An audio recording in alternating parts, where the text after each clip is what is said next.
Welcome to my channel. প্রিয় চাকরি প্রার্থী বন্ধুরা, তোমরা যারা বিভিন্ন সরকারি চাকরির জন্য প্রস্তুতি নিচ্ছ তাদের জন্য ভীষণ ভীষণ ইম্পর্টেন্ট আরেকটা অঙ্কের ভিডিও নিয়ে চলে এসেছি। আজকে যেই অঙ্কগুলো নিয়ে আলোচনা করব সেগুলো WBCS প্রিলিমিনারি এক্সাম 2022-এ এসেছিল। এখানে কয়েকটা প্রবলেম অঙ্কের রয়েছে এবং কয়েকটা প্রবলেম রিজনিং এর রয়েছে। ঠিক আছে, দুটোর উপরেই রয়েছে। চলো অঙ্কগুলো আলোচনা করব। তার আগে বলে রাখি, চ্যানেলে যারা একদম নতুন, চ্যানেলটা সাবস্ক্রাইব করতে ভুলো না, কারণ এই চ্যানেলে চাকরির পরীক্ষার অঙ্ক প্রচুর রয়েছে। দেখো, শুধুমাত্র শর্টকাট ভিডিও আমি বানাই না, বলে রাখি। যারা শুধুমাত্র শর্টকাট চাও তাদের জন্য কিন্তু আমার ভিডিওটা না। তাদের জন্য যারা অঙ্ক শিখতে চাও, বেসিক্যালি অঙ্ক শেখানোর চেষ্টা করি আমি, কারণ আমি যেহেতু কম্পিটিটিভের ব্যাচও পড়াই, তো সেখানে আমি দেখেছি স্টুডেন্টদের যেটা প্রবলেম, শর্টকাট শিখে কিন্তু কিছু হয় না। কারণ আজকে শর্টকাট শিখে গেল, একটা সূত্র মুখস্থ করে নিল, দেখা যাবে 4 দিন পরে ভুলে গেছে। তো শর্টকাটটা যে দরকার নেই এটা আমি বলছি না, শর্টকাট দরকার, কিন্তু তার আগে তোমাদের বেসটা ক্লিয়ার করতে হবে, যে কি করছো, কেন করছো। এই প্রশ্নগুলো যেন মনে থাকে, যে কেন করছি আমি এটা। কোনো কারণে যদি শর্টকাট ভুলে যাও, যেন নিজের মতো শর্টকাট নিজে তৈরি করে অঙ্ক করে ফেলতে পারো। তখনই পারবে যদি তোমাদের বেসটা ক্লিয়ার থাকে। তো প্রতিটা অঙ্ক আমি শর্টকাট তো বলে দিই, তার সাথে কিন্তু বেস যাতে তোমাদের ক্লিয়ার হয় বিস্তারিত আলোচনা করি, যাতে এই টাইপের অন্য প্রবলেম হলেও নিজে আইডিয়া করে করে ফেলতে পারো এবং মনে অনেকদিন থাকে। চলো, আর বেশি কিছু বলবো না, এবার অঙ্কগুলো একটু সলিউশন করে দিচ্ছি, যে ধরনের অঙ্ক মোটামুটি তোমাদের পরীক্ষাতে আসে। তো প্রিভিয়াস ইয়ারের কোশ্চেনগুলো সলিউশন করলে কি হয়, একটা আমাদের আইডিয়াও পাওয়া যায় যে কি কোশ্চেন আসতে চলেছে। দেখো, প্রথম প্রবলেম যেটা এতে ছিল, তোমাদের প্রথম যেটা অঙ্কটা ছিল সেটা নিয়ে আলোচনা করছি। দেখো, বলছে একটি ক্যাম্পে, এই ধরনের অঙ্ক কিন্তু আগের দিনও একটা ভিডিও করেছিলাম, সেখানেও পড়েছিল পরীক্ষাতে বলে সেখানেও করে দিয়েছিলাম। ঠিক আছে, একটি ক্যাম্পে বলছে 4000 জনের 190 দিনের খাবার ছিল। ঠিক আছে, এবার 30 দিন পর, এই দিন কত দিন পর সেটা আমাদের দেখতে হবে, কত দিন পর। তার মানে প্রথমে একটু ভেবে দেখো, এখানে আমরা যদি জনসংখ্যা লিখি কতজন লোক, আর এখানে যদি দিন লিখি, তো ব্যাপারটা হচ্ছে 4000 জনের, প্রথমে কিন্তু 4000 জনের কত দিনের খাবার ছিল, 190 দিনের খাবার ছিল। ঠিক আছে, এবার বিষয়টা হচ্ছে যে ধরো 4000 জনের 190 দিনের খাবার আছে, 30 দিন পরের কথা যদি আমরা ভাবি, তখনও কি হবে, 30 দিন চলে গেছে মানে আর 160 দিন থাকছে। ঠিক আছে, 30 দিন চলে যাচ্ছে মানে এখানে আর 160 দিন থাকছে। তার মানে কি, 30 দিন পরের কথা যদি আমি ভাবি, তখনও সেই 4000 জনের 160 দিনের খাবার থাকছে। এইটুকু তোমাদের ক্লিয়ার বুঝতে হবে, তারপরে অঙ্কটাতে আর কিন্তু তেমন কিছু নেই। 4000 জনের প্রথমে 190 দিনের খাবার ছিল, 30 দিন চলে গেছে মানে 4000 জনই ধরো আছে, প্রত্যেকেই ধরো আছে, ধরে নিচ্ছি 30 দিন চলে গেছে মানে তারপরে বাকি থাকছে 160 দিন, ওই 4000 জনেরই খাবার আছে। এবার দেখো, তার মানে 4000 জনের খাবার রয়েছে এখন বর্তমানে 160 দিনের। এবার বলেছে 800 জন লোক কিন্তু চলে যাচ্ছে, 800 জন লোক, তাহলে 4000 থেকে 800 জন লোক চলে গেলে কত হবে, এখানে লোক সংখ্যা থাকবে 3200। বলছে কতদিন চলবে খাবারটা। ঠিক আছে, দেখো এর শর্টকাট আমি বলেছিলাম। শর্টকাট বলতে এখানটায় প্রথমে জানতে হবে এটা সরল সম্পর্ক না ব্যস্ত সম্পর্ক, এইটুকু শুধু দরকার। একটু জিনিস সরল সম্পর্ক ব্যস্ত সম্পর্ক যারা জানো না, একটু শুনে নাও। দেখো, 4000 জনের খাবারটা চলতো কতদিন, 160 দিন বা কিছু একটা দিন ধরো। যদি 3200 জন লোক থাকে, তাহলে খাবারটা কম দিন চলবে না বেশি দিন চলবে, এইটুকু শুধু বোঝো। 4000 জনের যেই খাবারটা, ধরো 4000 জন, আমি 160 ভুলে যাচ্ছি, 4000 জনের ধরো 10 দিন চলতো কিছু খাবার, তাহলে 3200 জন যদি থাকে, জন যদি কমে যাই, কিছু 800 জন যদি চলে যায়, 3200 জন, তাহলে খাবারটা কিছু জন চলে যাওয়া মানে কি, খাবারটা কম খরচ হচ্ছে মানে বেশি দিন যাবে।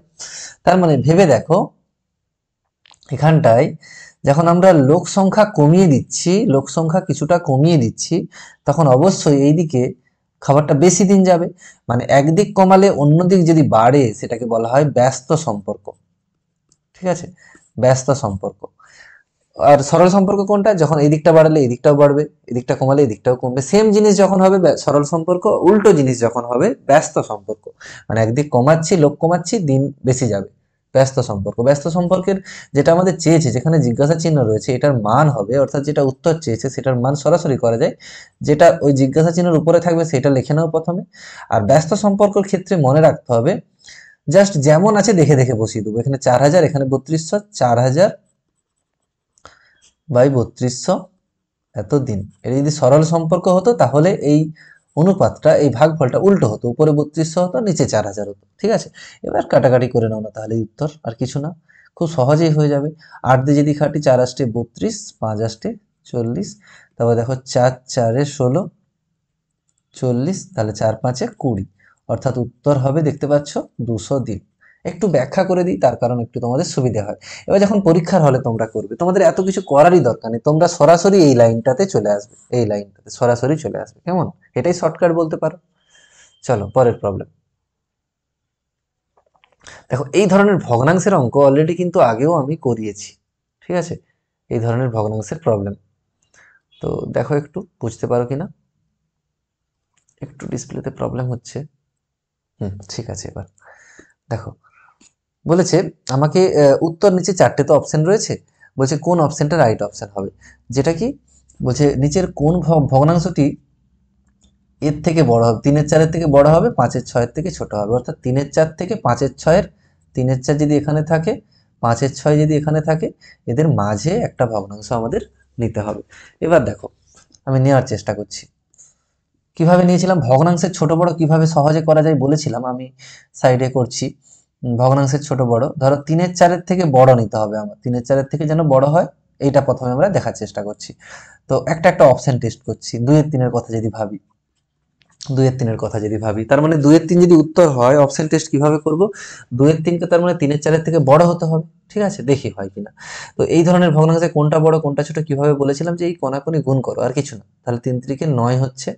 প্রথমে উপরের গুলো দেখো, উপরে 3 আছে, 3-এর সঙ্গে এই নিচেরটা গুণ করব, এখানে 2 আছে, 2-এর সাথে নিচেরটা গুণ করব, 8 হচ্ছে। কোনটা বড়, তাহলে 9 বড় এর মধ্যে, তাহলে 3-এর 4টা বড় হয়ে যাচ্ছে, কিন্তু 3-এর 4কে ছোট হবে, অর্থাৎ 2-এর 3টা হচ্ছে না। ঠিক আছে, আবার নিচ্ছি, দেখো 3-এর 4, পরের অপশনটা নিচ্ছি, হয় নাকি 1-এর 2, আবার একই রকম ভাবে এই কোণটা গুণ করলে 6, এই কোণটা গুণ করলে 4, এটা বড় হয়ে যাচ্ছে, কিন্তু বড় হতে হবে এইটাকে। ঠিক আছে, হচ্ছে না এটাও। তাহলে পরের অপশনটা দেখি, 3-এর 4 আর 4-এর 5, এবারে কোনাকুনি গুণ করো, দেখো 15, আর এই কোনাকুনি গুণ করলে 16, তাহলে বড় কোনটা, এইটা। তার মানে 4-এর 5 হতে পারে। ঠিক আছে, হতে পারে মানে কেন বললাম, 4-এর 5 এখন দেখতে পাচ্ছি 3-এর 4-এর থেকে বড় হচ্ছে, কিন্তু শেষেরটার সঙ্গে তুলনা করতে হবে। এখন 4-এর 5টা নিয়ে ভাবছি আমরা, 4-এর 5, 4-এর 5, এবার শেষেরটার থেকে ছোট হতে হবে, মানে 3-এর 4 থেকে বড় তো এটা আমাদের হয়ে গেছে, এবার এর থেকে ছোট হয় কিনা দেখতে হবে। তাহলে 5-এর 6টা লিখে নিচ্ছি, অবশ্যই এইটা ছোট হতে হবে, তাহলেই হয়ে যাবে। দেখো 4 6 24, আর 5 5 25, দেখো ছোটই হচ্ছে, আমার 4-এর 5টা রাইট অপশন। ঠিক আছে, পরেরটা দেখো, এবার পরে রিজনিং এর প্রবলেম আছে, খুব ইজি প্রবলেম, দেখো সহজেই বুঝে যাবে।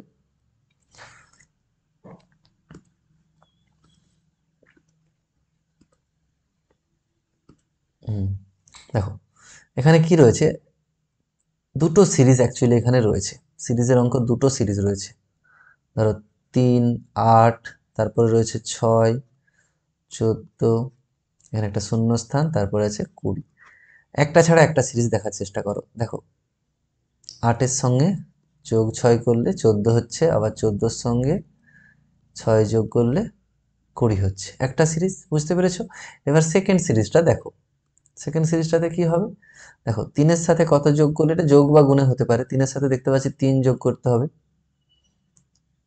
কত হচ্ছে, 3-এর সাথে 3 যোগ করলে 6, তাহলে এখানে 6-এর সাথেও 3 যোগ করতে হবে, তাহলে কত হবে, দেখো হবে 9, তাহলে 9 হবে অ্যান্সার। ঠিক আছে, 9 যেহেতু রয়েছে, তাহলে এটাই রাইট অপশন।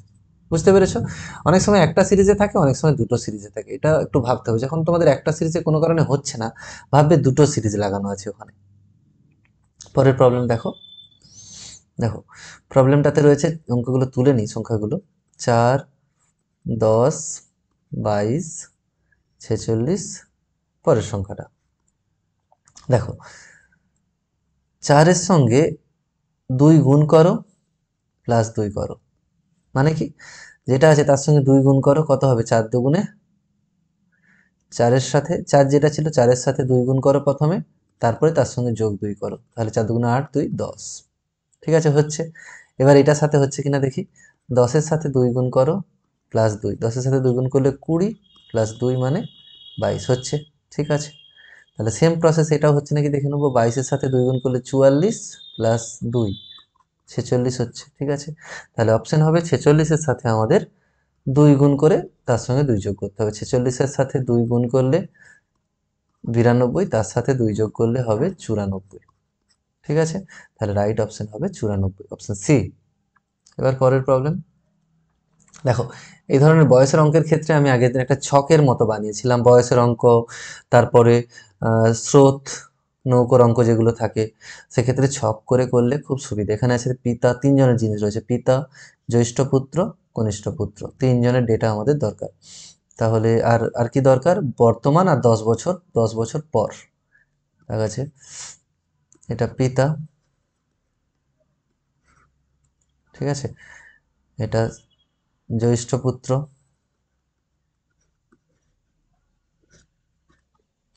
এটা কনিষ্ঠ, ছোট কনিষ্ঠ পুত্র। এই ছকটা করে নিতে পারলে বুঝতে আমাদের খুব খুব সুবিধা হয়। আর একটা হচ্ছে এখানে ছক করব বর্তমান, এটা 10 বছর পর। এবার দেখো কোনটাকে এক্স ধরবো সেটাই আমাদের ব্যাপার। প্রথমের ডেটাতেই কিন্তু ওটা বুঝতে পারবো, পিতার বয়স জ্যৈষ্ঠ পুত্রের বয়সের দ্বিগুণ। তার মানে জ্যৈষ্ঠ পুত্রের বয়স যদি আমরা এক্স ধরে নেই, পিতার বয়স হবে কত, দ্বিগুণ, 2x। এবার 10 বছর পরের কথাতে আসছি। 10 বছর পরের ব্যাপারটা ভাবো, 10 বছর পরে এটা বয়স কত হয়ে যাবে, 2x প্লাস 10। পিতার বয়স হয়ে যাবে, জ্যৈষ্ঠ পুত্রের বয়স হয়ে যাবে x প্লাস 10। থাক এটা। আর কি শর্ত আছে দেখি। এখানে বলেছে 10 বছর পরে পিতার বয়স কনিষ্ঠ পুত্রের বয়সের 3 গুণ। এটা একটু পরে দেখছি, আর কি আছে দেখি। পুত্রদ্বয়ের বয়সের পার্থক্য 15 বছর, অর্থাৎ জ্যৈষ্ঠ পুত্রের বয়স যদি, বড় পুত্রের বয়স যদি x বছর হয়, ছোট পুত্রের বয়স তার থেকে 15 বছর কম হবে, ডিফারেন্স 15 যেহেতু, তাহলে এটা হবে x-15। তাহলে ছোট পুত্রের 10 বছর পর কত হবে, x-15-র সাথে আবার 10 যোগ করতে হবে, তার মানে x-5 হবে। এখানটা হচ্ছে x-5। এবার উপরের শর্তটাই যাচ্ছি। 10 বছর পরে পিতার বয়স কনিষ্ঠ পুত্রের বয়সের 3 গুণ। পিতার বয়স এটা, কনিষ্ঠ পুত্রের বয়স এটা, এর 3 গুণ হবে। তাহলে 2x প্লাস 10 সমান কনিষ্ঠ পুত্রের বয়সের সাথে 3 গুণ করব। তাহলে 2x প্লাস 10 সমান 3x মাইনাস 15।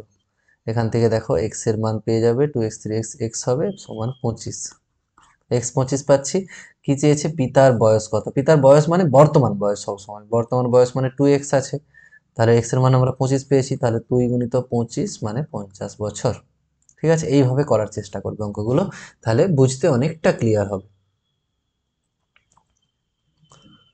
নাহলে অনেক সময় গুলিয়ে যায়, তো যাতে না গুলিয়ে যায় সেই জন্য আমি একটু ইনোভেটিভ কিছু প্রসেস তোমাদের দেখানোর চেষ্টা করি। কারণ দেখো শর্টকাটে তো অনেক কিছু হয়, কিন্তু শর্টকাট না করেও যদি অঙ্ক তুমি করতে পারো, শর্টকাটের কথা ভাববে কেন। আচ্ছা দেখো এবার 6টি ক্রমান্বয়ে পরপর অযুগ্ম সংখ্যা। প্রথমত জানতে হবে অযুগ্ম সংখ্যা কোনগুলো, এইগুলো দেখো 1, 3, তারপরে 5, 7, 9, এগুলো সব অযুগ্ম সংখ্যা। এবার যদি বলে গড়, ঠিক আছে, গড় বলেছে 64, 6টি সংখ্যার। তার মানে এরকম 6টি সংখ্যা থাকবে যাদের গড় হবে 64, ঠিক আছে। গড় মানে কি বলতো, যেটা মাঝের সংখ্যা, এভাবে আমরা ভাবতে পারি 64। দেখো আমাদের যদি দুটো সংখ্যা বলতো, 6টা না বলে, ধরো গড় 64, তো যদি বলতো দুটো সংখ্যা, তার মানে মনে রাখবে 63 হতো একটা, 65 হতো একটা, ঠিক আছে। ওদের মাঝের গড় মানে মাঝেরটা, 63 আর 65-র মাঝে কত হয়, 64 হয়, ঠিক আছে। এবার যদি 4টে সংখ্যা বলতো, তাহলে দুটো কমাতে হবে, এদিকে 61 হবে, এদিকে হবে 67, ঠিক আছে।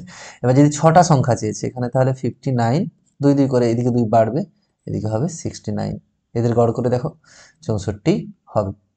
তার মানে 64, সরি, তার মানে সঠিক উত্তর হবে এখানে 69।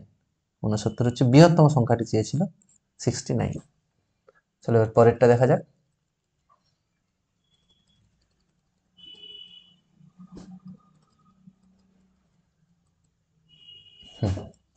বলেছে একজন ফল বিক্রেতা আম এক ঝুড়ি আম ক্রয় করে নিয়ে এসছে, কিছু আম পচে গেছে, বাকি আম বলছে 2280 টাকায় বিক্রি করায় তার এত পার্সেন্ট ক্ষতি। এই লাভ ক্ষতির অঙ্কে সবসময় এই ক্ষতির পরিমাণ বা লাভের পরিমাণটাকে আমাদের টার্গেট করতে হবে। দেখো 5% ক্ষতি, এটা মানে আমাদের প্রথমে বুঝতে হবে 5% ক্ষতি মানে কি বলতো। তোমার যদি ক্রয় মূল্য 100 টাকা হয়, সাপোজ তুমি কোনো একটা জিনিস 100 টাকায় কিনে নিয়ে এসছো, ক্রয় মূল্য 100 হলে তুমি কতই বিক্রি, ক্ষতি হচ্ছে মানে কি 100 কমে বিক্রি করবে, কত কমে, 5 কমে বিক্রি করবে, তাহলে বিক্রয় মূল্য হবে 95, এইটি শুধু দরকার। তার মানে উল্টো দিকটাও লিখতে পারি, বিক্রয় মূল্য 95 হলে ক্রয় মূল্য 100 টাকা। ঠিক আছে, 1 হলে কত হবে, 100/95। আর এখানে দেখো বিক্রয় মূল্য তো বলে দেওয়াই রয়েছে, ক্রয় মূল্যটা চেয়েছে, তাহলে বিক্রয় মূল্য 2280 টাকা হলে ক্রয় মূল্য হবে কত, 100/95 ইন্টু 2280, 19, 5 দিয়ে কাটলাম প্রথম, এটা হচ্ছে 20, আর 19 দিয়ে কাটছি, 19কে 19, 20 21 22 3 38, 19 দুগুণে 38, একটা শূন্য, 12 দুগুণে 24, তারপরে দুটো শূন্য, 2400 টাকায় কিনেছিল এবং 2280 টাকায় বেচে দিয়েছে। 2400 টাকা তাহলে ক্রয় মূল্য হচ্ছে, কত টাকায় কিনেছিলেন মানে ক্রয় মূল্য 2400 টাকা। ঠিক আছে, বুঝতে পেরেছো? তোমরা কিন্তু কমেন্টে জানিও তোমাদের কেমন লাগে আমার অঙ্কগুলো। এটা আগের দিনের অঙ্ক করেছিলাম, দেখতে পারো চ্যানেলে রয়েছে।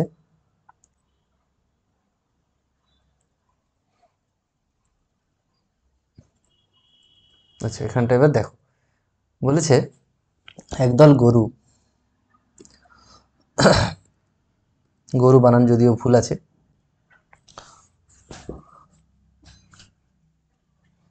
আচ্ছা দেখো, গরু এবং মুরগির, আমরা প্রথমে এই ধরনের অঙ্কের ক্ষেত্রে আরেক রকম শর্টকাট আগের দিন শিখিয়েছিলাম, সেটাও ফলো করতে পারো। ঠিক আছে, আরেকটা আজকে বলছি, গরু আর মুরগি, দুটো জিনিস রয়েছে। এবারে বলেছে গরুর সংখ্যা আমরা ধরে নিচ্ছি এক্সটা, মুরগির সংখ্যা আছে ওয়াইটা। ঠিক আছে, এবার যদি বলে পায়ের সংখ্যা, মোট পায়ের, এক একটা গরুর পায়ের সংখ্যা 4টি হয়, তাহলে এক্স সংখ্যা গরুর 4x হবে। আর মোট পা চেয়েছে, মুরগির যদি ওয়াইটা মুরগি থাকে 2টি করে পা, তাহলে 2y, এটা তাহলে মোট পায়ের সংখ্যা পেয়ে গেল। ঠিক আছে, পা। আর মাথার সংখ্যা কত হবে, মাথার সংখ্যা এক্সট্রা গরু এক্সট্রা মাথা, ওয়াইটা গরুর ওয়াইটা মাথা, এক্স প্লাস ওয়াই।